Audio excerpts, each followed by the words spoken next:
तो बच्चों, कैसा रहा आपका मेधावी स्कॉलरशिप एग्ज़ाम इस साल का।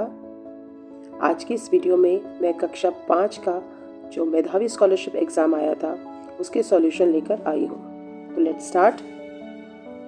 तो ऐसा था ना आपका पेपर। तो यहाँ पर आपने अपना डिजिट में रोल नंबर लिखना है और फिर उसको वर्ड्स में कन्वर्ट करके यहाँ लिखना था और यहाँ आपने अपना सेंटर कोड लिखा होगा। बेटा, पेपर में टोटल 60 क्वेश्चंस थे, हर क्वेश्चन 2 नंबर का था। तो हमारी जो मेरिट बनेगी वो बनेगी 120 यानी कि 120 नंबरों से। First question, this is the game played between the two player and it is started in India with the name Chaturang. Chaturang नाम होता है शतरंज का। नेक्स्ट है, जिस राज्य में अयोध्या शहर स्थित है या आजकल काफ़ी चर्चा में भी था राम मंदिर बनने के कारण, उस राज्य की राजधानी का नाम बता। वो है उत्तर प्रदेश और उत्तर प्रदेश की राजधानी है लखनऊ। नेक्स्ट हम बात करते हैं भारत का जो सबसे लंबा समुद्री पुल है जिसका नाम अटल सेतु है, जिसका उद्घाटन 12 जनवरी 2024 को प्रधानमंत्री श्री नरेंद्र मोदी जी ने किया था। वो किस शहर में? बेटा, मैं अटल सेतु के बारे में बता दूं कि ये जो पुल है ये अरेबियन सी में, ये बम्बई के पास बना हुआ है और ये बम्बई को जो जोड़ता है वो नवी मुंबई से जोड़ता है, जो उसकी लेटेस्ट जो है वो पार्ट है। और ये करीब करीब 21 किलोमीटर जो है वो लंबा पुल है और उसमें 6 लाइंस बनी हुई है, मतलब 6 गाड़ियाँ एक साथ चल सकती हैं। ठीक है। नेक्स्ट क्वेश्चन है कि मिस्र सभ्यता कौन सी नदी के किनारे है? Egyptian civilisation develop on the bank of which river? That is the Nile river. और आपको पता ही है कि ये जो नील नदी है ये हमारे पूरे देशों की अगर मैं बात करूँ तो सबसे लंबी नदी कही जाती है लेंथ के हिसाब से, और अगर पानी के हिसाब से देखा जाए तो अमेजोन नदी है। नेक्स्ट क्वेश्चन है आपके लिए एडुलाइफ पोर्टल पर इनमें से क्या उपलब्ध नहीं है? देखो, वर्कशीट ऑफ लेसन है, वीडियो लिंक भी है लेसन के, और प्रैक्टिस क्वेश्चन फॉर एडमिशन है जवाहर नवोदय विद्यालय। सिर्फ आपका जो पोर्टफोलियो होगा वो आपकी क्लास में होगा, फोल्डर में आपने डाल के रखे होंगे आपकी सारी एक्टिविटीज़ और आपके सारे periodic test. Come to the next question, when we celebrate international day of person with the disability? ये हम मनाते हैं 3 दिसंबर को। इस महान व्यक्तित्व को तो आप पहचानते होंगे और ये है श्रीनिवासन रामानुजन, और इनका जन्मदिन हम किस रूप में मनाते हैं? नेशनल मैथमेटिकल डे, जो कि आता है 22 दिसंबर को। नेक्स्ट हम बात करते हैं G20 का जो शिखर सम्मेलन हुआ था भारत में प्रगति मैदान में, वो किस मंडपम में हुआ था? उसके लिए बना था भारत मंडपम। इसरो के द्वारा 14 जुलाई 2023 को जो लॉन्च किया गया चंद्रयान 3 है, चंद्रमा के किस हिस्से पर उतरा था? बेटा, भारत पहला देश था जो कि उसके साउथ पोल पर उतरा था और चंद्रमा पर जाने वाले 4 देशों में वो शामिल हो गया था। पहला देश था रशिया, फिर दूसरा देश था अमेरिका, तीसरा देश था चाइना और चौथा है भारत। बट दक्षिणी ध्रुव पर पहुंचने वाला भारत पहला देश है।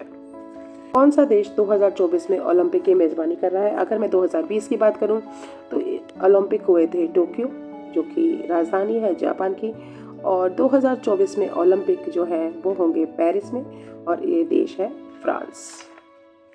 नेक्स्ट हम आते हैं, देखो जब ऐसे प्रश्न आते हैं तो आप क्या करेंगे?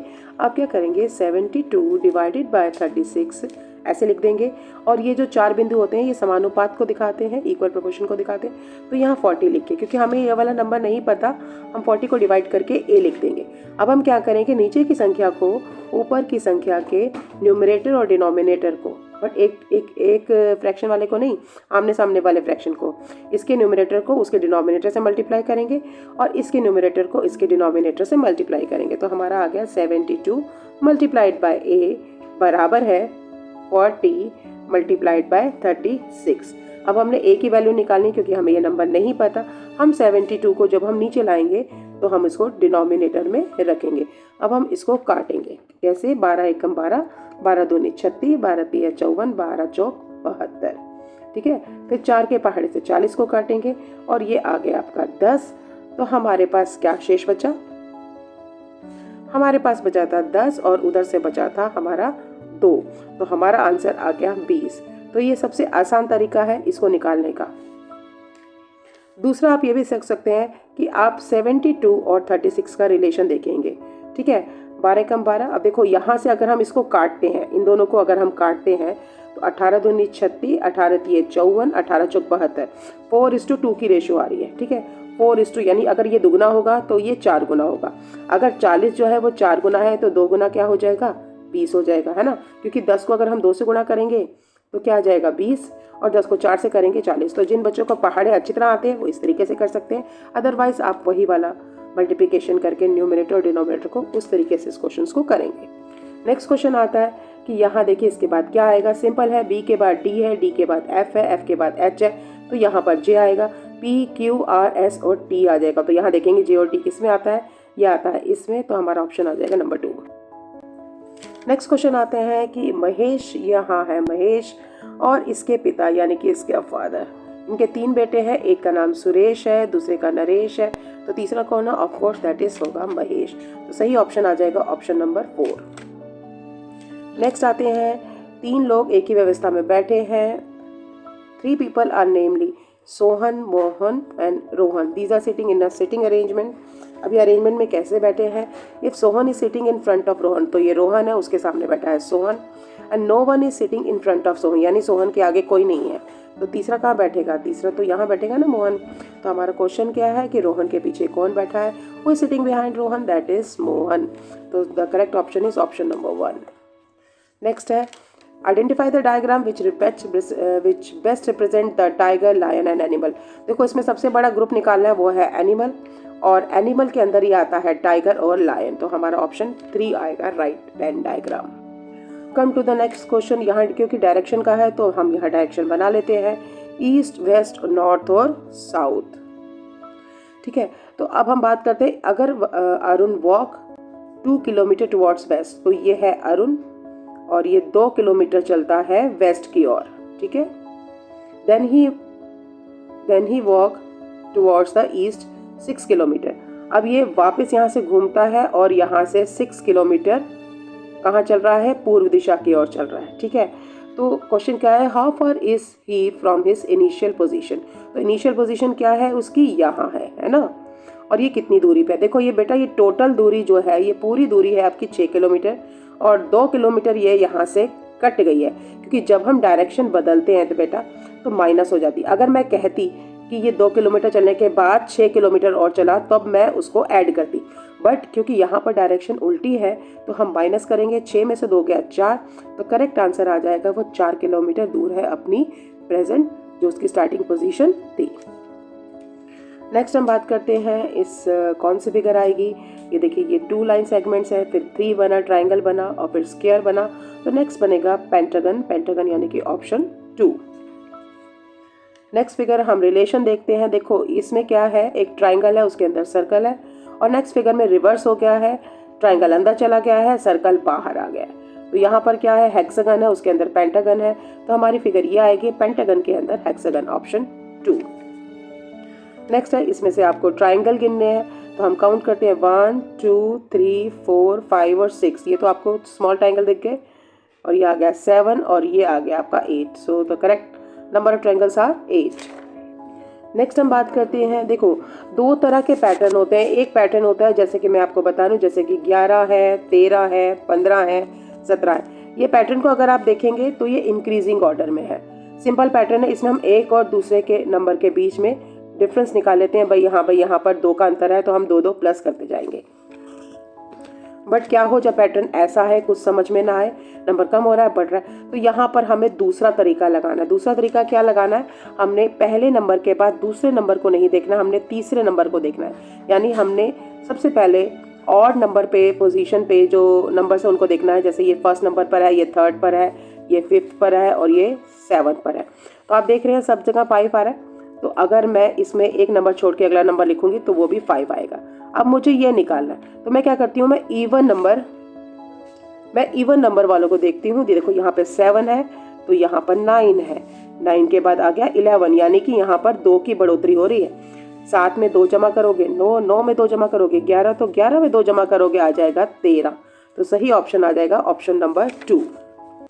नेक्स्ट क्वेश्चन है कि हमने what is the difference between the LCM and HCF of 20 and 30।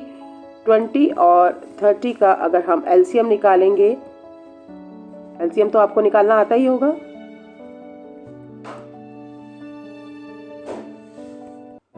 ठीक है, तो इसमें सारे प्राइम फैक्टर्स आ जाते हैं, तो यहाँ पर आ गया 5, तो अब हम इनको गुणा करेंगे, 5 मल्टीप्लाइड बाय 3, 5 दिया 15, 15 दूनी 30, 30 दूनी 60, तो हमारा LCM आ गया 60, अब हम आते हैं HCF। HCF क्या होता है? Highest common factor. तो अगर मैं 20 का बात करूं तो 20 को हम अगर खोल के लिखेंगे तो ये आएगा 2 मल्टीप्लाइड बाय 5 यानी 10, 10 गुणा 2 यानी कि 5 दूनी 10 गुणा 2 20 हो गया। ऐसे ही मैं 30 को लिख रही हूँ 2 मल्टीप्लाइड बाय 5, ये हो गया 10 मल्टीप्लाइड बाय 3। अगर मैं दोनों देखो इन मल्टीपल्स को देखूँ तो ये चीज़ मुझे दोनों में कॉमन लग रही है ना। तो यानी 10 नंबर ऐसा है, ठीक है, 10 ऐसा फैक्टर है जो दोनों में कॉमन है। तो ये हमारा हाईएस्ट कॉमन फैक्टर आ जाएगा। अब हमने निकाला इनका डिफरेंस, तो 60 हमारा एलसीएम था और HCF था हमारा 10, तो दोनों का डिफरेंस आ गया 50। So the correct option is option number 4। Come to the next, half का डबल क्या होगा? देखो ये है हाफ, अगर इसी हाफ को मैं दोबारा से रिपीट कर दूं तो ये हो जाएगा एक पूरा। तो option 3 is the right answer. Next question है कि if Rahul buy an item for ₹100 and sell it if he suffer a loss. देखो दो चीजें होती है, एक होता है लॉस, एक होता है प्रॉफिट। लॉस और प्रॉफिट दोनों ही कॉस्ट प्राइस पर निकाले जाते हैं जिस पे सामान खरीदा जाता है, ठीक है। अगर मैंने सामान खरीद कर कम पैसों में बेचा है तो मुझे नुकसान होगा, हानि होगा। और अगर मैंने सामान खरीद कर ज़्यादा पैसों में बेचा है तो मुझे आता है प्रॉफिट। अब उसने क्या लिया है, कॉस्ट प्राइस क्या है इसमें? ₹100 है। तो और उसने बेचा किस में है? उसने कहा है कि उसको लॉस हुआ है, इसका मतलब उसने ज़रूर 100 से कम में बेचा होगा। जब 100 से कम में बेचा होगा तो इसका सही ऑप्शन क्या होगा कि ही सोल्ड फॉर लेस देन ₹100, ठीक है।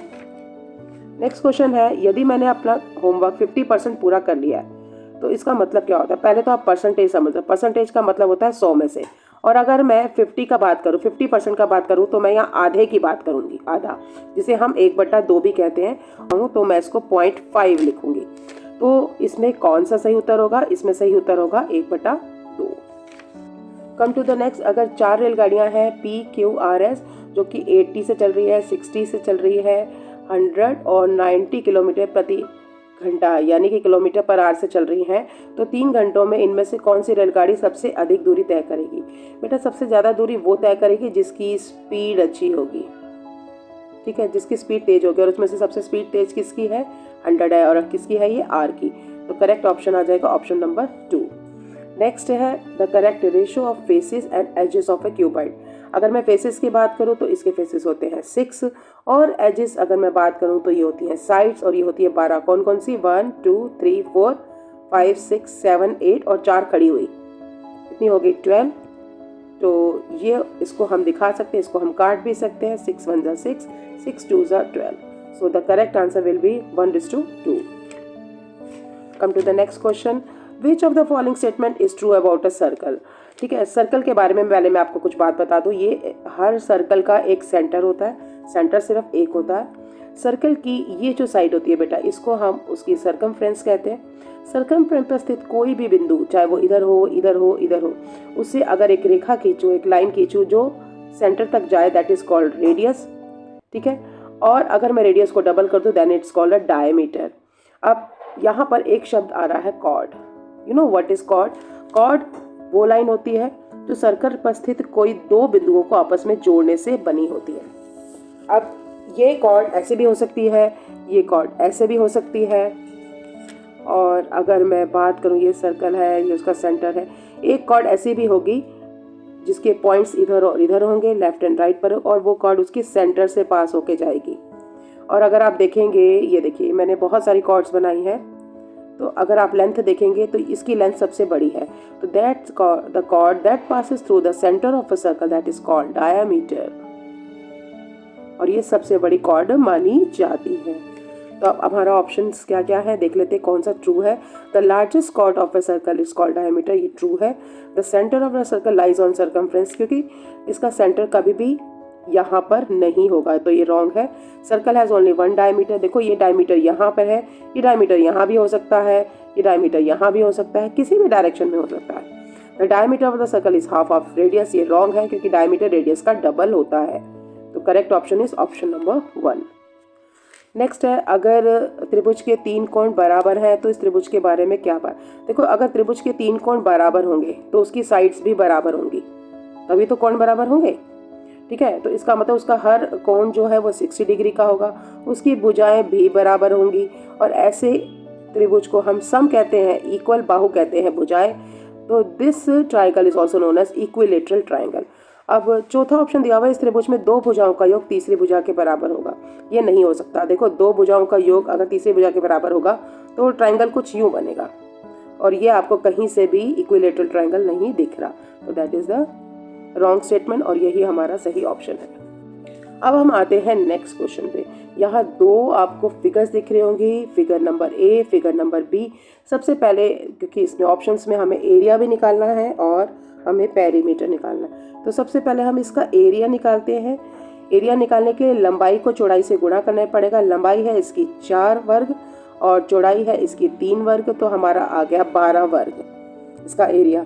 और अगर मुझे इसका एरिया निकालना है तो सबसे पहले मैं इसका एरिया निकालूंगी। इसकी जो लंबाई है वो कितनी है, ये है 4 और चौड़ाई है 2, तो ये हो गया 8। ये तो बीच की फिगर की हो गई। अब मैं इसका एरिया निकालूंगी। ये है लंबाई 2 और चौड़ाई है 1, ऐसे ही लंबाई 2 चौड़ाई 1, तो मैं इसको डबल कर दूंगी क्योंकि ये 2 जगह है। तो ये हमारा एरिया आ गया 4। हमारा पहले था 4 और अब पहले वाला था 8 और अब था 4, तो ये भी आ गया 12। तो हमने ये देखा दोनों फिगर्स के एरिया जो है वो 12 और 12 है। अब हम निकालते हैं पेरीमीटर। पेरीमीटर क्या होता है, चारों ओर का माप होता है। तो यहाँ पर ये है 4 स्क्वायर है और यहाँ पर है 3 स्क्वायर। 4 जमा 3 हो गया 7। इसको कर देंगे डबल क्योंकि 2 लंबाई है 2 चौड़ाई है। तो ये आ गया आपका 14 स्क्वायर। इसका क्या आ गया, पेरीमीटर 14 वर्ग आ गया इसका पेरीमीटर। अब हम यहाँ के वर्ग गिनेंगे पेरीमीटर निकालने के लिए। अगर आपको थोड़ी सी मुश्किल आ रही है तो बेटा हम ये वाली साइड्स गिन लेंगे। 1 2 3 4 5 6 7 8 9 10 11। ये नहीं गिनेंगे, हम बाहर की दूरी गिनेंगे। 12 13 14 15 16 17 18 19 और 20। तो देखो इसका जो पेरीमीटर आया वो आता है 20 का और ये आता है 14 का। तो इसका मतलब पेरीमीटर तो दोनों के अलग है। अब हम आते हैं क्वेश्चन पर। क्वेश्चन है हमारा, आकृति ए का क्षेत्रफल बी से अधिक है। नहीं। आकृति ए का क्षेत्रफल अधिक है लेकिन परिमाप बी से कम है। नहीं। दोनों आकृतियों का क्षेत्रफल तो समान है। हाँ जी, दोनों का इक्वल निकला था ना, 12 निकला था, बट दोनों के परिमाप अलग अलग है। तो यह है सही ऑप्शन। दोनों आकृतियों का क्षेत्रफल परिमाप अलग अलग है, ये भी गलत है। तो the right option is this. तो इस क्वेश्चन को बहुत ध्यान से करना है आपने। नेक्स्ट आता है, इस प्रकार का बार ग्राफ दिया हुआ है। Which ways group has the largest number of worker. तो यहाँ से हम देखते हैं कहाँ बार लेंथ बड़ी है और यह है 60 to 65। So the correct option is option number 2। अब हम आके अपने हिंदी के सेक्शन में। नाइमा, डावा, सिग्मा, लाकपा, नुखू, फुदरोज, ये सब क्या है, कुछ खाने की चीज़ें या घूमने की जगह के नाम। जी नहीं, ये तिब्बती बच्चों के नाम है। ये सारे नाम तिब्बत में शुभ माने जाते हैं। नाइमा नाम दिया जाता है रविवार को जन्म लेने वाले बच्चों को। मानते हैं कि इससे बच्चों को उस दिन के देवता सूरज जैसी शक्ति मिलेगी और जब जब उसका नाम पुकारा जाएगा यह शक्ति बढ़ती जाएगी। सोमवार को जन्म लेने वाले बच्चों का नाम डावा रखा जाता है। यह लड़का लड़की दोनों का नाम हो सकता है। तिब्बती भाषा में डावा के 2 मतलब होते हैं, सोमवार और चांद, यानी डावा चांद जैसी रोशनी फैलाएगी और अंधेरा दूर करेगी। तिब्बत में बुद्ध के स्त्री पुरुष रूपों का भी नामकरण करते हैं। खासकर इसके दोलमा नाम बहुत मिलता है। यह बुद्ध के स्त्री रूप तारा का ही तिब्बती नाम है। This was the paragraph. अब इस पर बेस प्रश्न उत्तर देखते हैं। नाइमा, डावा, सिग्मा, लाकपा, ये सब क्या है? ये सब बच्चों के नाम है। निम्न से कौन सा शब्द जातिवाचक संज्ञा नहीं है? बच्चे जाति को दिखाते हैं, स्त्रियां एक जाति को दिखाती हैं, पुरुष एक जाति को दिखाते हैं, बट तिब्बत एक व्यक्तिवाचक संज्ञा है। तो करेक्ट ऑप्शन हो जाएगा ऑप्शन नंबर 2। इनमें से किस दिन के नाम में सूरज का पर्यायवाची सिवाय सूरज का होता है? रवि। तो हमारा सही ऑप्शन हो जाएगा रविवार। नेक्स्ट है, बुद्ध की स्त्री के रूप में कौन सा तिब्बती नाम है? That is Dolma. अंधकार का विलोम शब्द हो जाएगा रोशनी यानी कि प्रकाश। Next we come to the English unseen passage. Read the following passage carefully and answer the question. Once a lion lay fast asleep in Ranthambore forest of Rajasthan. Some mice were playing hide and seek near him. One mouse got trapped under the lion's paw. The lion woke up and laughed loudly. Let the mouse go. After some days, the mouse heard the lion roar. He saw that the lion lay in a great pain as he was tied with many ropes. So the mouse used his sharp teeth and cut the rope. You are a true friend, said the lion. Now move to the question and answers. The plural of mouse होता है mice. Some mice were playing hide and seek near the lion. Who got trapped under the lion's paw? That was the mouse. Sound of the lion is called the roar. Next, dash is the opposite of far, far होता है दूर, इसका पास हो जाएगा near. Next आते हैं हम section F, जिसमें आपकी ईवीएस, एसएसटी, हिंदी और इंग्लिश की बुक से क्वेश्चन आंसर्स है। And walk in a line, which sensory power do they use, और इसके लिए स्निफ यानी सूंघने का काम, घ्राण शक्ति का प्रयोग करती हैं। नेक्स्ट, एक स्वस्थ लड़की या महिला के शरीर में हीमोग्लोबिन की सामान्य रेंज क्या होती है, और ये होती है आपकी 12 से 16 ग्राम प्रति डेसीलीटर। ओके। नेक्स्ट, भूकंप आने पर हमें क्या करना चाहिए, हमें घर के बाहर खुले में निकल जाना चाहिए और किसी मजबूत चीज के नीचे छिप जाना चाहिए। दोनों ऑप्शन है, तो इसमें आएगा उपरोक्त दोनों। नेक्स्ट है, जॉर्ज मेस्टल को वेलक्रो बनाने का आइडिया कहाँ से आया? From where did George Mestral get the idea of making Velcro? जब उसने अपने कपड़े पर चिपके हुए बीज देखे थे और अपने डॉग के फर पर भी चिपके हुए बीज को देखा था। पौधों के उगने और बढ़ने के लिए क्या क्या जरूरी है? What are necessary for a plant to grow and develop? उसको चाहिए वाटर, वो चाहिए सनलाइट, उसको चाहिए एयर। तो इसमें आएगा एक से ज्यादा ऑप्शन है, तो ऑल ऑफ दीज, यानी कि उपरोक्त सभी। नेक्स्ट हम आते हैं, the first team to reach South Pole of the earth belong to which country? The first team, पृथ्वी के दक्षिणी ध्रुव पर पहुंचने वाला पहला दल किस देश से था? वो था अमुंडसेन, और अमुंडसेन थे नॉर्वे के। नेक्स्ट है, पृथ्वी पर 23.5 डिग्री उत्तर और 23.5 डिग्री दक्षिण अक्षांश तक क्षेत्र में कैसा होता है? ये इक्वेटर से ऊपर और नीचे का भाग होता है, तो यहाँ पे बहुत अधिक गर्मी और बरसात, too much heat and too much rain. Next है, in which continent do you find the world longest mountain range? ये माउंटेन रेंज आपको मिलेगा दक्षिणी अमेरिका यानी कि साउथ अमेरिका, और इस पर्वतमाला का नाम है एंडीज पर्वतमाला। नेक्स्ट है, tell the correct sequence of the colours in the traffic light from top to bottom, और ये होता है रेड, येलो एंड ग्रीन। जानते हैं रेड ऊपर क्यों रखा जाता है? ताकि ये दूर तक दिखाई देता है। नेक्स्ट क्वेश्चन है, इनमें से कौन सा देश दक्षिणी एशिया में स्थित नहीं है? Which of these country is not located in southern Asia? Bangladesh है, भारत है, श्रीलंका है, बट जापान नहीं आता। नेक्स्ट है, इनमें से कौन सा शब्द मुश्किल का पर्यायवाची शब्द नहीं है? जटिल, कठिन और दुर्बल, ये सब मुश्किल को आते हैं, और इसका अपोजिट वर्ड है आसान, तो इसमें सही उत्तर होगा आसान। ये मुश्किल का पर्यायवाची शब्द नहीं है। नेक्स्ट है, चावल की रोटियां हाँ थी तो सही, परंतु मैंने सब खा ली, ये किसने कहे थे? ये कहे थे कोको। नेक्स्ट क्वेश्चन है, सोहनलाल द्विवेदी इन्होंने कौन सी कविता लिखी है? इन्होंने लिखी है गुरु और चेला। इनमें से संज्ञा शब्द का, एक क्वेश्चन रह गया है, जो दिखाई ना दे इसका उचित शब्द बताइए। जो दिखाई ना दे उसे हम कहेंगे अदृश्य, जो दिखाई देता है उसे कहते हैं दृश्य, और जो दिखाई ना दे अदृश्य। नेक्स्ट है, शब्दों में से संज्ञा शब्द को चुनिए। देखो, चुनो क्रिया है, चुनिए काम करना है क्रिया है, चुनना ये भी एक काम है। तो चुनाव, ये चुनाव क्या है? जब हम क्रिया से भाववाचक संज्ञा बनाते हैं तो ये बनती है भाववाचक संज्ञा, ठीक है, और ये है चुनाव। नेक्स्ट क्वेश्चन आता है, pick the silent letter in the one listen. जब हम लिसन बोलते हैं तो टी की आवाज नहीं आती, लिस्टन नहीं बोला जाता। What is the opposite of talkative? Talkative होता है बातूनी, बातूनी का उल्टा होगा white. How many brothers did the barber have? Barber के थे 6 भाई। In topsy turvy land the boat sail, boat कहाँ पर चलती थी? रोड, स्ट्रीट पर, तो यहाँ आएगा रोड। और आज का लास्ट क्वेश्चन है, complete the sentence as loyal as job. So this was the video on class 5 Medhavi paper. कैसा लगा अब मुझे बताना, आपके कौन कौन से क्वेश्चन सही है, and don't forget to like and subscribe my channel.